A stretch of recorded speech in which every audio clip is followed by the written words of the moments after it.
Hi guys, ये है हमारी new Tata punch accomplished dazzle S CNG and इसका हम अभी PDI चेकअप करने वाले हैं एंड सारी चीज़ें मैं आपको बता दूंगा कैसे करते हैं इसका PDI। एंड इसकी जो पूरी लिस्ट है मैंने अपने फ़ोन में बना ली है, मैं वो नीचे भी शेयर कर दूंगा डिस्क्रिप्शन में ताकि आप भी उससे हेल्प ले सकते हो। तो सबसे पहले अभी स्टार्ट करते हैं, लिस्ट के थ्रू जाते हैं एंड जो फर्स्ट पॉइंट है उसको देखते हैं। तो सबसे पहली जो चीज़ आपको करनी है वो है इसका विन नंबर आपको नोट करना है। तो विन नंबर आपको बहुत सारी लोकेशंस पे मिल जाएगा, चेसिस पे मिल जाएगा, यहाँ पे टाटा वालों ने यहाँ पे स्टिकर भी लगा रखा है। एंड विन नंबर में ही सबसे इम्पॉर्टेंट चीज़ें होती है जैसे कि इसका मेक, ईयर एंड मंथ। तो ये जो इम्पोर्टेंट चीज़ है जैसे कि ये गाड़ी कब मैन्युफैक्चर हुई थी, एग्जैक्ट मंथ एंड ईयर, तो वो आपको इस नंबर के अंदर ही मिलेंगे। इसमें कोड्स होते हैं तो वो कोड्स के थ्रू आप इसमें पता कर सकते हो कि है ना ये कब मैन्युफैक्चर हुई थी। और ये बहुत इंपॉर्टेंट होता है, अगर आपकी गाड़ी एक मंथ से ज़्यादा पुरानी है तो आप उस पर डिस्काउंट क्लेम कर सकते हो। ज़्यादा पुरानी गाड़ी आपको नहीं उठानी है, ये चीज़ एकदम ही आपको क्लियरली देख लेनी है कि गाड़ी कब मैन्युफैक्चर हुई थी। ज़्यादा पुरानी गाड़ी आपको नहीं उठानी है। एक मंथ के अंदर, अराउंड एक मंथ लग जाता है, मतलब मैन्युफैक्चरिंग के बाद डीलर तक आते आते। तो एक मंथ पुरानी गाड़ी आप ले सकते हो, लेकिन उससे पुरानी लाइक 2-3 महीने या 4-5 महीने पुरानी तो आप बिल्कुल भी मत लेना, या फिर आपको डिस्काउंट क्लेम करना है उस पर, क्योंकि इतनी ज़्यादा पुरानी गाड़ी अगर आप ले रहे हो तो डेफिनेटली आपको उस पर डिस्काउंट मिलना चाहिए। तो गाइस उसके बाद आते हैं हम सेकंड पॉइंट पे, जो कि है बॉडी का इंस्पेक्शन। आपको एक्सटर्नल बॉडी पूरी इंस्पेक्ट करनी है, स्क्रैचेस ढूंढने हैं और आपको देखना है कि कहीं से वो डैमेज वगैरह कुछ भी ऐसा नहीं होना चाहिए। तो यहाँ पे आपको पूरे जो कलर है उसको देखना है, चेक करना है, कहीं से रीपेंट अगर हुई है तो वो चेक करना है। तो सबसे पहले आपको डीलर को बोलना है कि आप गाड़ी वॉश करके रखो PDI के दिन, क्योंकि बहुत सारे डीलर्स हैं ना वैसी की वैसी गाड़ी आपको दिखा देंगे कि ये आपकी गाड़ी यार्ड में। तो वो आपको नहीं करना है, आपको गाड़ी वॉश करनी है तो वॉश करने के बाद ही आप ये देख पाओगे। तो आपको ये सारे देख सकते हो, ये टाटा है तो फिर है ना आपको फिट एंड फिनिश के इश्यूज़ यहाँ पे देखने के लिए मिल रहे हैं। और यहाँ पे मैंने एक पकड़ भी लिया है, तो आपको बॉडी एकदम ध्यान से देखनी है। यहाँ पे पैनल गैप्स भी आपको देखने हैं। अगर मारुति में अगर मैं सेम पैनल गैप्स अब मुझे मिल जाते हैं तो definitely that is some issue. यहाँ पे टाटा है तो फिर है ना वो एक एज ए इशू नहीं है, ये मतलब उनमें देखने के लिए मिल ही जाते हैं ऐसे पैनल गैप्स। नेक्स्ट पॉइंट है वो है आपके जो सारे ग्लासेस है वो भी चेक करने हैं। तो यहाँ पे कोई भी स्क्रैच वगैरह कुछ भी नहीं होना चाहिए, वो सारी चीज़ें आपको देख लेनी है पहले ही। सारे ही ग्लासेस आपको ऐसे चेक करने हैं और कोई भी स्क्रैच वगैरह नहीं होना चाहिए। तो उसके बाद आपको सारे के सारे टायर्स को चेक करना है एंड स्पेयर व्हील को भी चेक करना है। तो यहाँ पे जो अभी हम चेक करने वाले इसके टायर्स, आप देख सकते टायर्स पे भी आपको मैन्युफैक्चरिंग मंथ एंड ईयर लिखा हुआ मिल जाएगा, तो वो भी आप देख सकते हो। यहाँ पे मेरे इसमें लिखा हुआ है, तो ये मई वाले टायर्स है, तो मई मंथ के टायर्स है, जून में ये मैन्युफैक्चर हुई है एंड जुलाई में हम इसकी डिलीवरी ले रहे हैं। तो डेफिनेटली जो टायर्स होते हैं वो एक मंथ पुराने ही होते हैं, उनको भी एक जो ट्रांजिट का टाइम है वो लग जाता है कंपनी तक पहुंचने के लिए। और ये आपके स्पेयर व्हील को भी आपको एग्जामिन कर लेना है एंड सब कुछ, मतलब सारी कंडीशन ये देख लेनी है। सबसे इम्पोर्टेंट चीज़ है विन नंबर। विन नंबर से आप देख सकते हो कि है ना कब की गाड़ी है एंड कब मैन्युफैक्चर हुई है, कब आपको डिलीवरी मिल रही है। ये सबसे इम्पोर्टेंट होता है क्योंकि ये पुरानी गाड़ी आपको नहीं लेनी है। तो गाइस एक और चीज़ जो मैंने मिस कर दी है इसमें, कि सबसे पहले आपको किलोमीटर रीडिंग भी चेक करनी है, कितनी गाड़ी चलाई है डीलर ने ये भी आपको चेक करनी है। मोस्टली ये अंडर 50 किलोमीटर या अंडर 100 किलोमीटर्स ही होनी चाहिए मैक्स। 100 किलोमीटर्स में बोल रहा हूँ मैक्स, जहाँ पे यार्ड थोड़ा दूर है तो कंसिडर कर सकते हैं। बाकी अगर यार्ड पास है, अगर आपको पता है यार्ड कहाँ है और शोरूम कहाँ है, तो आप एक्सपेक्ट कर सकते हो कि बहुत ही कम चली हुई गाड़ी यहाँ पे आपको देखने के लिए मिलनी चाहिए। जो मुझे ये पंच में जो रीडिंग ओडोमीटर पे थी वो थी सिर्फ 8 किलोमीटर्स, यानी कि बहुत ज़्यादा कम थी वो। 8 किलोमीटर मतलब ये डेफिनेटली जब टेस्ट वगैरह हुई होगी उसके बाद जब ये ट्रांजिट हुई होगी उसमें ही इसमें 8 किलोमीटर्स हो गए होंगे, बाकी यहाँ पे कुछ भी ज़्यादा चली नहीं है ये। तो ये डेफिनेटली आपको कंसिडर करनी है। तो दो चीज़ें बहुत इंपॉर्टेंट हो गई, विन नंबर एंड ये जो दूसरी चीज़ है वो है इसका ओडोमीटर रीडिंग। बहुत सारे शहरों में क्या करते हैं, जहाँ पे जो छोटे डीलरशिप्स होते हैं वहाँ पे उनके पास टेस्ट ड्राइव व्हीकल नहीं होता है, तो उस टाइम पे वो डिलीवरी व्हीकल भी अलॉट कर देते हैं, जो कस्टमर्स हैं उनके वो चलाते हैं या फिर वो खुद भी चलाते हैं। तो ऐसे बहुत सारे केसेस मैंने खुद भी देखे, पर्सनली भी देखे, क्योंकि मैं ये सारे शूट्स करता हूँ जो कार रिव्यूज़ के शूट्स करता हूँ, तो ये चीज़ें मुझे आइडिया है। मैंने पर्सनली भी चेक किए कौन कौन से डीलरशिप्स ये जो रिलेटिवली छोटे डीलरशिप्स होते हैं ना, वो डेफिनेटली ये सारी चीज़ें करते हैं। और उसको अवॉइड करने के लिए आपको ओडोमीटर रीडिंग इसमें चेक करनी है। ज़्यादा चलाई हुई गाड़ी नहीं लेनी है आपको, मतलब मैक्स टू मैक्स 100 किलोमीटर, उससे ज़्यादा बिल्कुल भी नहीं। 100 भी बहुत हो गया वैसे, 50 किलोमीटर भी आप देख सकते हो अगर आप एक अच्छे सिटी में रहते हो तो।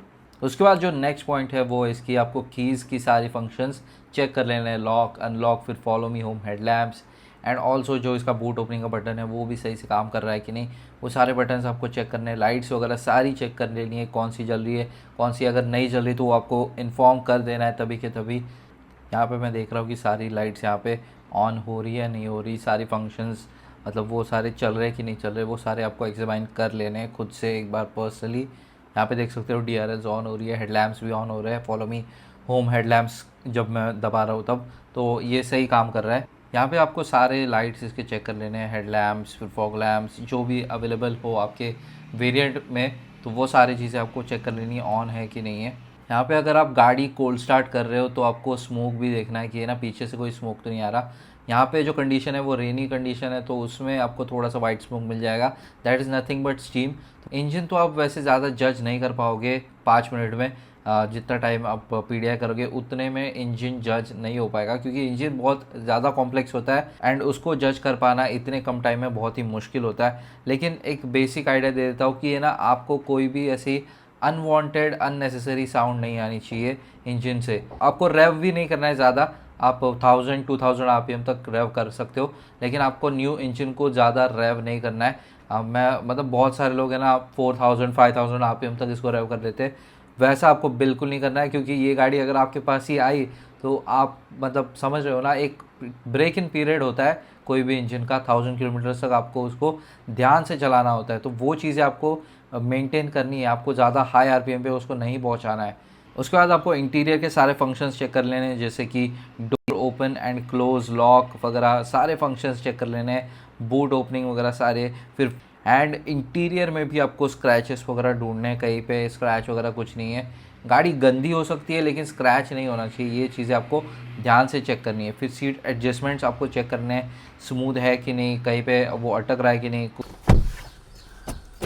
यहाँ से और यहाँ से, तो ये तो सही चल रहे।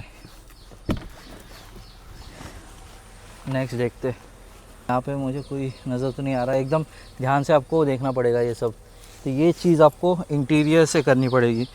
फिर सीट एडजस्टमेंट आप देख सकते हो, नेक्स्ट सीट्स को एडजस्ट करके आगे पीछे, और ये देख सकते हो सारे स्लाइडिंग्स एंड सीट हाइट को भी आपको चेक करना है, मतलब जो भी सारे फंक्शंस है आपको चेक करने हैं। फिर आपको मिरर्स देखने हैं, मिरर्स एडजस्ट हो रहे कि नहीं, यहाँ पे आप देख सकते हो ये एडजस्टमेंट,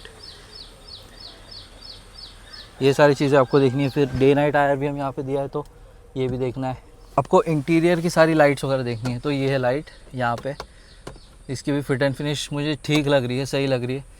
ये सनरूफ, तो सनरूफ आपको एक बार ओपन करके देखना है, इसमें से कोई आवाज़ तो नहीं आ रही, ये सारी चीज़ें आपको चेकआउट करनी है PDI में, ठीक है। कोई आवाज़ नहीं है इसमें, तो एकदम सही से काम कर रहा है ये। तो अभी आपको हैंड ब्रेक भी चेक करना है, सही है, ठीक है, इतने 3-4 लेवल्स है। गियर बॉक्स सही है, तो ये आपको है ना, ये जो आपका इंफोटेनमेंट सिस्टम है वो भी एक बार चेक कर लेना है, एंड अगर इसमें एंड्रॉयड ऑटो, एप्पल कारप्ले, वो भी आपको चेक कर लेना है। एक बार मैं इसका रिवर्स पार्किंग कैमरा देख लेता हूँ, तो ये है कुछ कैमरा, ये लग रहा है मतलब जो भी सारी इसकी जो वायरिंग वगैरह है वो सही है। फिर आपको AC चेक करना है और वाइपर्स चेक करना है, तो वाइपर्स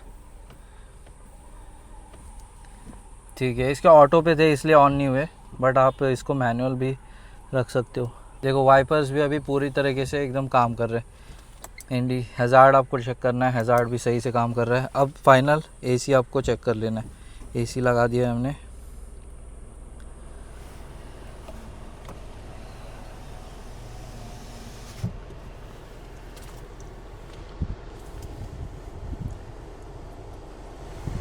मतलब फुल स्पीड पे देख लेना है, और एकदम मस्त चिल कर रहा है। तो यार एसी तो एकदम प्रॉपर काम कर रहा है, तो इसमें कोई भी प्रॉब्लम नहीं है।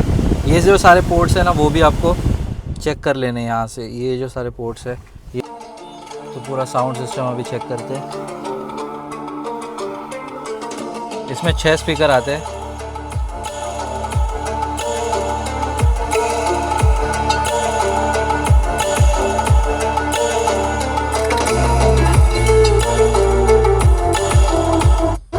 तो काफ़ी सही साउंड सिस्टम अभी चल रहा है, इसमें तो मुझे कोई दिक्कत नज़र नहीं आ रही। एंड इसके बाद आपको और भी अगर इससे बेटर PDI करना है तो इसके बाद आप अगर ले सकते हो तो थोड़ी ड्राइव कर सकते हो, बट ओवरऑल यही है। सस्पेंशन वगैरह तो आपको पता चल जाएगी अगर कोई इशू होगा उनमें, तो वैसे तो इशू होता नहीं है सस्पेंशन वगैरह में। इलेक्ट्रिकल्स ही मोस्टली थोड़े बहुत इशू हो सकते हैं। मतलब वैसे ये सारी जो चीज़ें हैं जैसे कि इंजन के जो प्रॉब्लम्स है, फिर सस्पेंशन के, वो वारंटी में आती है गाइस। तो गाड़ी अगर आप ले भी लोगे ना और आपको बाद में कोई इशू आएगा तो आप वो क्लेम कर सकते हो, वारंटी में आती है वो, और कंपनी वो रिप्लेस करके दे देगी आपको। लेकिन आप डेफिनेटली अगर आप थोड़ा सा पहले ही ये चीज़ें अगर आप नोटिस करोगे तो आपके लिए बेटर हो जाएगा। सबसे जो मेन चीज़ मैंने आपको पहले ही 2 बता दी वो आपको ध्यान रखनी है, उसमें बिल्कुल भी कॉम्प्रोमाइज़ नहीं चलेगा। बाकी यहाँ पे आपको मतलब इंजन समझने में तो यार 5 मिनट में तो आप समझ नहीं पाओगे कैसा इंजन है, और उसमें अगर आपको कोई प्रॉब्लम होगी भी तो भी वो 5 मिनट में आप एनालाइज नहीं कर पाओगे, और सिर्फ उस रीज़न से आप कोई भी गाड़ी रिजेक्ट नहीं कर सकते हो। कौन सा रीज़न होना चाहिए? 2 रीज़न्स आप डेफिनेटली कंसिडर कर सकते हो गाड़ी रिजेक्ट करने के, और आप दूसरी गाड़ी मांग सकते हो डीलर से। और पहला है उसका विन नंबर, मेक ईयर ज़्यादा पुराना नहीं होना चाहिए, 1 मंथ पुराना हो सकता है, उससे पुराना नहीं चाहिए। अगर होगा तो डिस्काउंट या फिर दूसरी गाड़ी। दूसरा जो रीज़न है जो कि काफ़ी इम्पोर्टेंट है वो है इसका ओडोमीटर रीडिंग। ज़्यादा चली हुई गाड़ी आपको नहीं चाहिए। 100 किलोमीटर्स मैक्सिमम, मतलब बहुत ही ज़्यादा मैक्सिमम बोल रहा हूँ, क्योंकि 100 किलोमीटर्स में तो भाई बहुत सारे डीलरशिप्स आ जाते हैं। तो आपको 100 किलोमीटर्स मतलब सिटी कंडीशन में तो है ना 20-30 किलोमीटर भी मैक्सिमम चलती है गाड़ी। तो आपको ये चीज़ें बिल्कुल नोट करनी है, ज़्यादा चली हुई गाड़ी नहीं लेनी है, एंड जो ज़्यादा पुरानी गाड़ी है वो नहीं लेनी है। तो ये चीज़ें 2 चीज़ें हो गई कि आप रिजेक्ट कर सकते हो, स्क्रैचेस से भी आप रिजेक्ट कर सकते हो। बाकी ये जो इंजन वगैरह है, गियरबॉक्स वगैरह है, सस्पेंशन, इस पर वारंटी देती है, तो वो आप 5 मिनट में एनालाइज नहीं कर पाओगे गाड़ी के PDI में। यही था गाइस PDI का वीडियो, एंड इसकी डिलीवरी भी मुझे मिल गई है अभी। एंड आपको कैसी ये चली है, CNG में कितना माइलेज दिया है, फर्स्ट 300 किलोमीटर्स भी मैंने चला दिया, तो उसमें कितना माइलेज दिया है मुझे वो भी मैं आपको बता दूंगा। नेक्स्ट वीडियोस, बहुत सारे वीडियोस आने वाले हैं टाटा पंच CNG के बारे में। So this was all about the video, and if you like this video then do the like button, do subscribe to this channel. Thanks for watching.